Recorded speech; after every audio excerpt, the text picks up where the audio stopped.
کل ایک بڑی زبردست ڈیولپمنٹ سامنے آئی۔ فیلڈ مارشل سید عاصم منی نے ایران کے صدر مسعود پزشکیان سے ملاقات کی، جس میں خطے کی صورتحال پر غور کیا گیا۔ ایرانی صدر نے یہ کہا کہ امریکہ کو اسلام آباد MOU پر عمل درآمد کرنا ہوگا، امریکہ کو اپنا رویہ بھی تبدیل کرنا ہوگا۔ پھر فیلڈ مارشل سید عاصم منی نے اسپیکر ایرانی پارلیمنٹ سے بھی ملاقات کی، اور باقر غالب آف جو کہ اسپیکر ایرانی پارلیمنٹ ہے، انہوں نے یہ کہا کہ امریکہ کی بدنیتی نے امن کی راہ میں رکاوٹ ڈالی، ایران معاہدے کے تحت وعدوں پر عمل درآمد کے لیے کوششیں جاری رکھے گا۔ اچھا جی، امریکہ نے ایران کے خلاف آپریشن اکنامک آؤٹ کاسٹ شروع کر دیا ہے اور نئی پابندیاں لگائی جائیں گی۔ اس پر بات کر لیتے ہیں، ہمارے ساتھ موجود ہیں ڈاکٹر جمیل احمد خان صاحب، سابق سفیر۔ Thank you so much doctor Jamil بات کرنے کے لیے۔ سب سے پہلے تو بات کر لیتے ہیں کہ دورہ ایران فیلڈ مارشل کا اس وقت ان حالات میں، اور جو اس وقت امریکہ ایران کی سچویشن ہے، سینیریو میں کتنا امپورٹنٹ ہے؟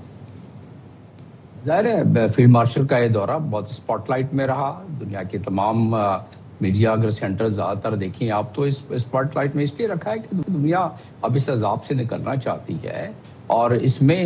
مزید الجھاوا پیدا ہوتا جا رہا ہے جو ظاہرا نظر آتا ہے، اور اسی وجہ سے فیلڈ مارشل سے پہلے تو دوسرے فریق نے بات کی، اور ڈونلڈ ٹرمپ نے، اور اس کے بعد یقیناً وہ پروپوزل لے کے گئے ہوں گے، یقیناً ان کے پاس تجاویز ہوں گی۔ میڈیٹر کا یہی کام ہے کہ دوسرے فریق سے بات کر کے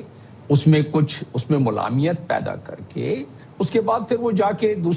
پہلے فریق سے ملتے ہیں اور کہتے ہیں کہ بھئی یہ باتیں ہیں، یہ پروپوزل ہے، یہ راستے ہیں۔ تو راہیں ہموار کی جا رہی ہیں فیلڈ مارشل سید عاصم منی صاحب کی طرف سے، وہ راہیں ہموار کی جا رہی ہیں، جس میں کہ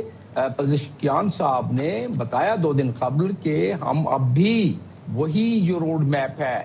14 پوائنٹ MOU کا، اسی روڈ میپ کے تحت، لیکن وہ کہتے ہیں کہ پہلے کچھ جو دھمکیاں ہیں جو آپ سینکشن لگا رہی ہیں، آپ اپنے اس پر تو غور کریں۔ دھمکیوں کا تو آپ نے پہلے لکھ کے دیا ہوا ہے 14 پوائنٹ میں کہ ایک دوسرے کو دھمکیاں نہیں دیں گے۔ 2 نمبر جو اس میں پوائنٹ نمبر 2 ہے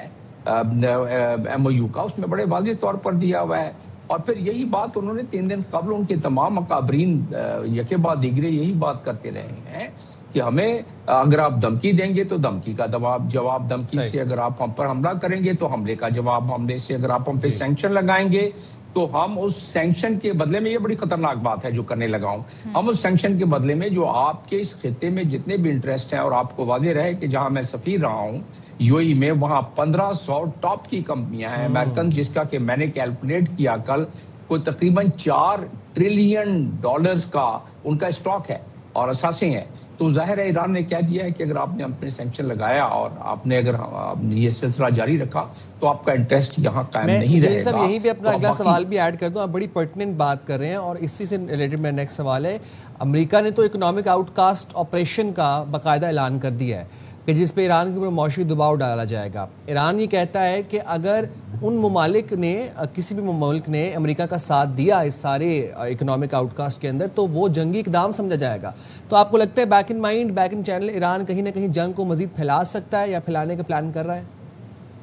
نہیں، ایران کے پاس راستہ کیا رہے گا؟ ایران کو اگر چاروں طرف سے اگر اس طریقے سے اس کا گلا گھونٹا جائے تو ایران تو چاہے گا کہ اس کے